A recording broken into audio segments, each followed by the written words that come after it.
मेरा नाम है हिमांशु नंदवानी। मैं आपको लॉ इस तरह से सिखाऊंगा कि आपको लॉ पढ़ने में मज़ा ही आ जाएगा। आज हम लोग सिर्फ पढ़ेंगे 5 सेक्शन इंडियन कॉन्ट्रैक्ट एक्ट 1872 के।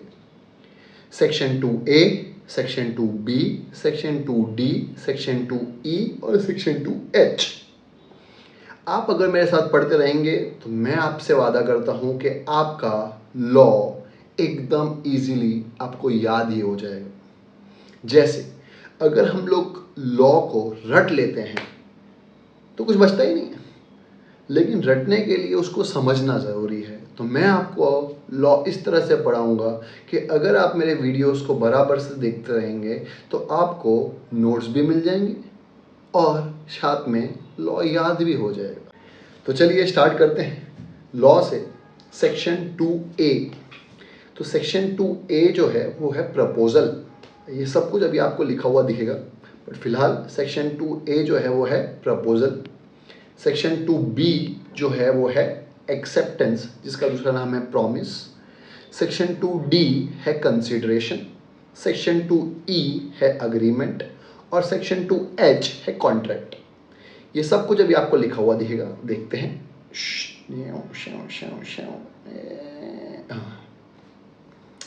तो सबसे पहले अभी आपको दिख रहा है सेक्शन 2A जो है प्रपोजल। अब सबसे पहले समझते हैं प्रपोजल का मतलब क्या होता है। तो प्रपोजल का दूसरा नाम है ऑफर। प्रपोजल का दूसरा नाम क्या है? ऑफर। ऑफर का मतलब क्या होता है? अभी आप कॉलेज में जाते ही होंगे, नहीं भी जाते होंगे, क्लास में नहीं जाते होंगे, कॉलेज तो जाते ही होंगे। तो शायद आपने किसी को ऑफर दिया होगा या किसी ने आपको ऑफर दिया होगा, उम्र ही ऐसी है। तो ऑफर का मतलब ही प्रपोजल है। प्रपोजल का मतलब होता है जब आप अपने मन की इच्छा किसी के सामने व्यक्त करते हैं तो उसको क्या बोलते हैं? प्रपोजल। तो इसी को हम लोग इंग्लिश में बोलेंगे when one person signifies his willingness to do, कुछ करने की इच्छा। और नॉर्मल लैंग्वेज में इंग्लिश में हम लोग क्या बोलेंगे? टू डू और नॉट टू डू। लेकिन लॉ के लैंग्वेज में हम लोग नॉट टू डू नहीं बोल के हम लोग उसको बोलते हैं एब्सटेन फ्रॉम डूइंग। क्या बोलते हैं? Abstain from doing. तो डेफिनेशन क्या हो गई? When one person signifies his willingness to do और एब्सटेन फ्रॉम डूइंग, कोई भी काम को इंग्लिश में क्या बोलते हैं? Any act.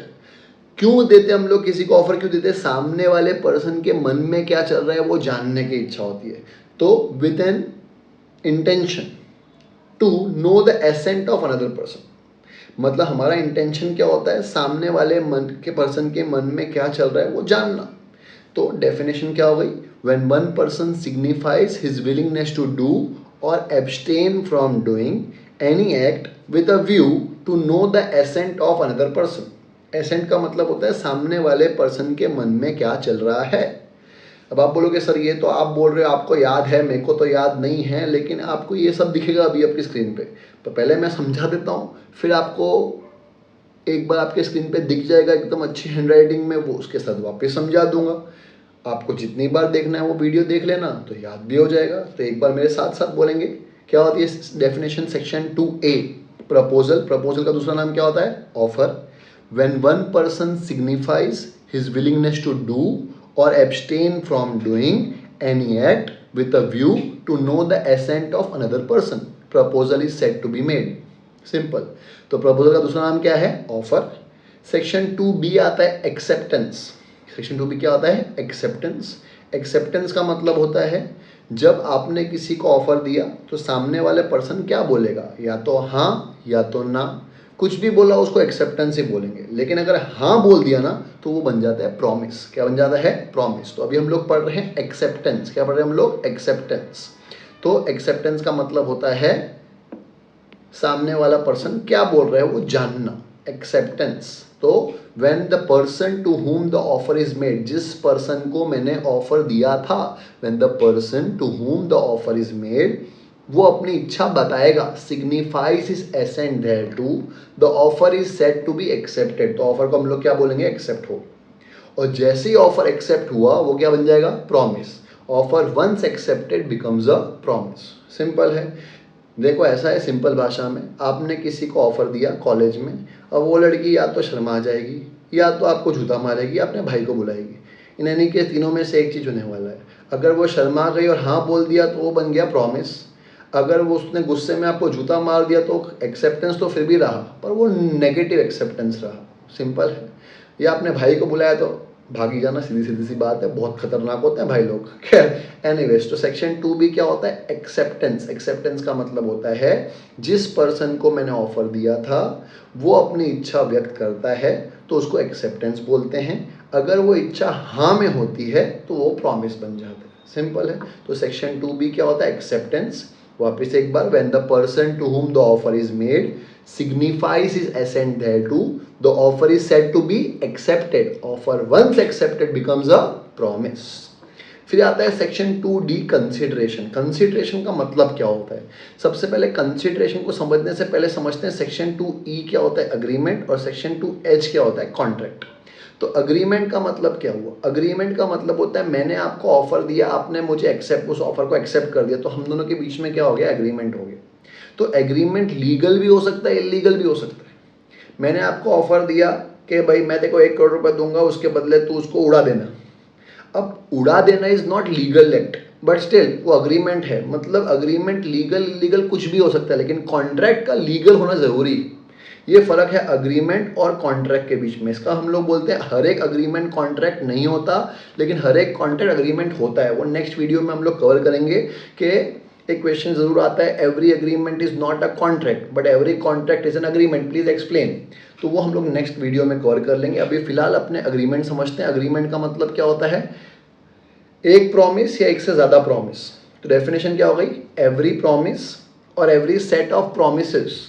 क्योंकि एक प्रॉमिस होगा तो उसको एवरी प्रॉमिस बोलेंगे, एक से ज्यादा प्रॉमिस होंगे तो वो प्लूरल हो जाएगा तो उसको प्रॉमिसेस बोलेंगे। तो एवरी प्रॉमिस और every set of promises forming consideration for each other. Consideration देखो वो आ गया, 2D कंसिडरेशन आ गया। तो कंसिडरेशन का मतलब मैं समझा रहा हूं, मैं जो आपको बोल रहा हूं आप उसके बदले कोई काम कर रहे हो, उसके बदले, बदले मतलब मैंने आपको बोला कि मैं ये कर दूंगा, आप उसके बदले ये कर देना। तो उसके बदले मैं कोई काम करता हूं, उसके बदले मैं जो एक्सपेक्टेशन रखता हूं उसको कंसिडरेशन बोलते हैं।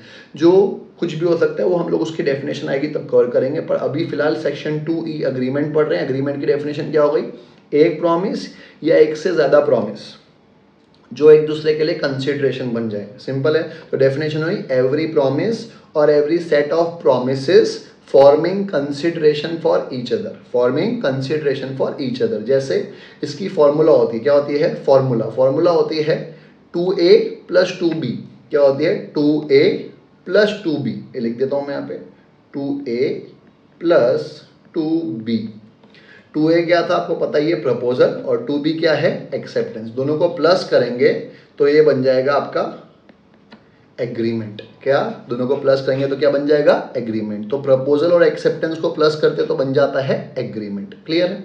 अब हम लोग पढ़ेंगे section 2H contract.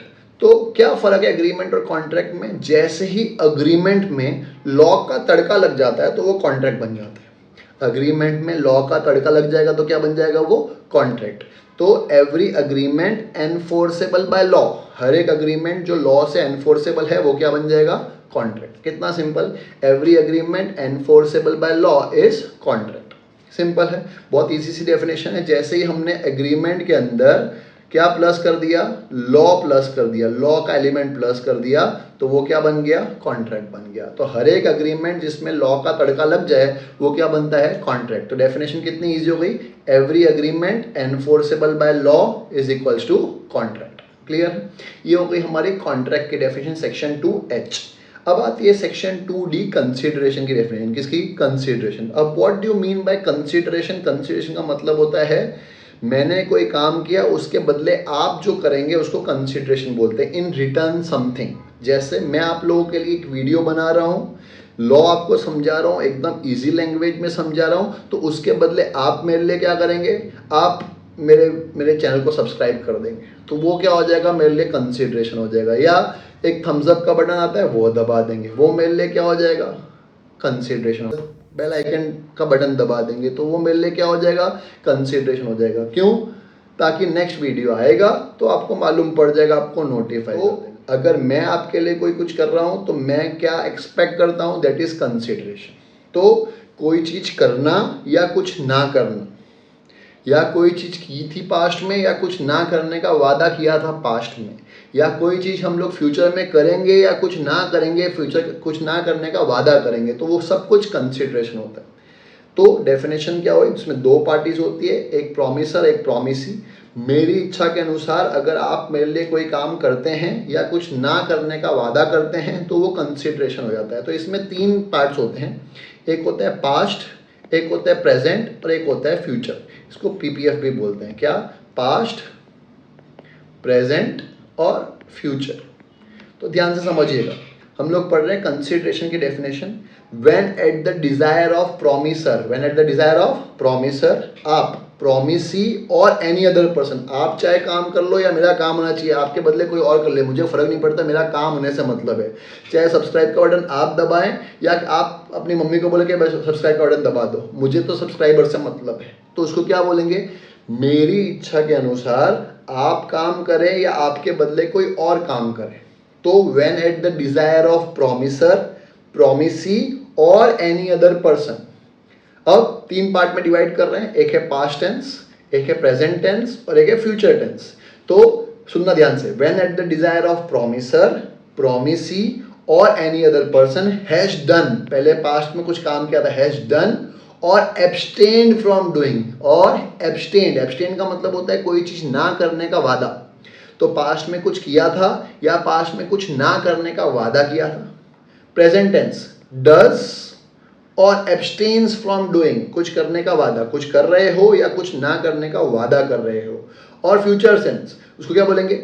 promises to do और एब्सटेन फ्रॉम डूइंग, कि फ्यूचर में कुछ करेंगे या कुछ ना करने का वादा कर रहे हो, तो उसको क्या बोलेंगे? कंसिडरेशन। अब पूरी डेफिनेशन को साथ में बोलेंगे। When at the desire of promisor, promisee और any other person, past tense, has done और abstained from doing. Present tense, does or abstains from doing. Future tense, promises to do or abstain from doing any act. Such an act or abstention is called consideration. उसको क्या बोलेंगे हम लोग? consideration बोलेंगे। Simple है।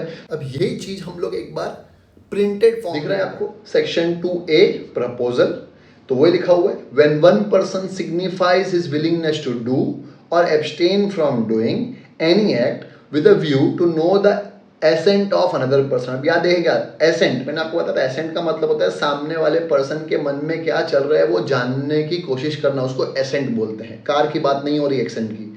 तो यहाँ पे ये लड़का यही ट्राई कर रहा है, एक पर्सन दूसरे पर्सन के मन में क्या चल रहा है उसको जानने की कोशिश कर रहा है, तो उसको क्या बोलेंगे हम लोग? प्रपोजल। फिर अगर आप देखेंगे तो सेक्शन 2B है एक्सेप्टेंस। देखिए ऐसा है, मैंने आपको बताया था एक लड़का एक लड़की प्रपोज किया, हाँ बोल दिया तो वो क्या बन जाता है? प्रॉमिस बन जाता है। तो इस केस में इस लड़के ने हाँ बोल दिया, देखो दोनों के बीच में प्रॉमिस हो गया। तो वही लिखा है, when one person to whom the offer is made signifies his assent thereto, the offer is said to be accepted. Offer once accepted becomes a promise. जैसे एक्सेप्ट हुआ वो क्या बन गया? प्रॉमिस बन गया। सेक्शन 2E होता है अग्रीमेंट। मैंने आपको बताया था 2A और 2B दोनों को प्लस कर दूंगा तो बन जाएगा अग्रीमेंट। वो लिखा है every promise, every set of promises forming consideration for each other. उसकी फॉर्मूला दिख रही होगी आपको, ऑफर प्लस एक्सेप्टेंस। ऑफर होता है सेक्शन 2A, एक्सेप्टेंस होता है सेक्शन 2B। दोनों को प्लस किया, क्या बन गया? अग्रीमेंट बन गया। देखो इन दोनों के छोटों के बीच में भी हाथ मिल गया, मतलब ये बन गया एग्रीमेंट। सेक्शन 2H है कॉन्ट्रैक्ट। जैसे ही अग्रीमेंट में लॉ का तड़का लगा, दिखा मैंने आपको बताया था अग्रीमेंट था उसमें एनफोर्सेबल बाय लॉ हो गया, तो वो क्या बन गया? कॉन्ट्रैक्ट। तो डेफिनेशन भी वही है, every agreement enforceable by law is contract. Simple सी डेफिनेशन। फिर आती है सेक्शन 2D, ये अभी आपकी स्क्रीन पे सेक्शन 2D कंसिडरेशन। देखो दिख रहा है, ये भाई साहब ने किसी का काम किया उसके बदले उसको पैसे मिल रहे हैं, पैसे क्या है? कंसिडरेशन है। तो वही लिखा है, when at the desire of promiser, promiser की इच्छा के अनुसार, द प्रॉमिसी और एनी अदर पर्सन, प्रॉमिसी ने काम किया हो या किसी और ने किया हो, हैज डन, पास्ट टेंस दिख रहा है, हैज डन और एब्सटेन्ड फ्रॉम डूइंग, और प्रेजेंट टेंस डज और एब्सटेन्स फ्रॉम डूइंग, और promises to do or abstain from doing. Such an act or abstinence is called consideration for promise. फटाफट एक बार quick revision कर लेते हैं। आपको दिख रहा होगा हमने क्या क्या पढ़ा आज। तो सेक्शन 2A पढ़ा हमने प्रपोजल। प्रपोजल का मतलब और दूसरा नाम होता है ऑफर। इसकी डेफिनेशन थी क्या? When one person signifies his willingness to do और abstain from doing any act with a view to know the assent of another person, तो उसको क्या बोलेंगे? प्रपोजल। सेक्शन आता है 2A, याद रखना। सेक्शन 2B आता है एक्सेप्टेंस। इसकी डेफिनेशन क्या थी? जिस पर्सन को ऑफर दिया गया था, when the person to whom the offer is made signifies his assent thereto, वो अपनी इच्छा बता देगा, signifies his assent thereto, the offer is said to be accepted. Offer जैसे ही एक्सेप्ट हुआ क्या बन जाएगा? Promise. Offer once accepted becomes a promise. फिर हमने पढ़ा सेक्शन 2E अग्रीमेंट। अग्रीमेंट कुछ नहीं होता, दोनों का कॉम्बिनेशन है 2A plus 2B, that is proposal plus acceptance. लेकिन डेफिनेशन कैसे लिखेंगे? एवरी प्रॉमिस और every set of promises forming consideration for each other. इसकी अगर फॉर्मूला पूछें तो section 2A plus section 2B, that is proposal plus acceptance. Section 2H पढ़ा था कॉन्ट्रैक्ट। कॉन्ट्रैक्ट कुछ नहीं है, जैसे ही अग्रीमेंट में लॉ का तड़का लगता है तो क्या बन जाता है? कॉन्ट्रैक्ट। तो डेफिनेशन एकदम इजी सी है, every agreement enforceable by law. Every agreement enforceable by law is contract, section 2H। और लास्ट हमने पढ़ा था सेक्शन 2D कंसिडरेशन। कंसिडरेशन क्या होता है? कुछ बदले में मिलना। When at the desire of promiser, promiser की इच्छा के अनुसार, promisee और any other person, promisee चाहे कोई और पर्सन करे, has done और abstained from doing, जिसको हम लोग past tense बोलते हैं, has done past में कुछ किया था, और abstained ed from doing, या कुछ नहीं करने का वादा किया था। present tense does और abstains from doing, यहाँ पे does यूज हुआ, does और abstains from doing। और future tense promise is to do, कि कुछ करेंगे फ्यूचर में, प्रॉमिस इज टू डू, और एब्सटेन फ्रॉम डूइंग, या कुछ ना करने का वादा करें कि फ्यूचर में ऐसा नहीं करेंगे, तो उसको क्या बोलेंगे? Future tense. तो लिखना नहीं है पास्ट प्रेजेंट फ्यूचर। पास्ट मतलब हैज डन और एब्सटेन फ्रॉम डूइंग, प्रेजेंट मतलब डज और एब्सटेन्स फ्रॉम डूइंग, और फ्यूचर मतलब प्रॉमिस इज टू डू और abstain from doing any act. Such an act is called consideration for promise. Simple है, इतना हमने पढ़ा। नेक्स्ट वीडियो में मैं आपको समझा दूंगा एक बहुत ही इंपॉर्टेंट आंसर। हर एक अग्रीमेंट कॉन्ट्रैक्ट नहीं होता, पर हर एक कॉन्ट्रैक्ट अग्रीमेंट होता है। एक्सप्लेन करो, ठीक है? तो मेरा नेक्स्ट वीडियो देखने के लिए बेल आइकन जरूर प्रेस कर दीजिए, ताकि आपको मालूम पड़े कि मेरा नेक्स्ट वीडियो कब आ रहा है। और ऑफ कोर्स चैनल को सब्सक्राइब कीजिएगा। Thank you very much. बहुत ईजिली मैं आपको वीडियो सब बना के लॉ पढ़ा दूंगा, ठीक है? Bye bye.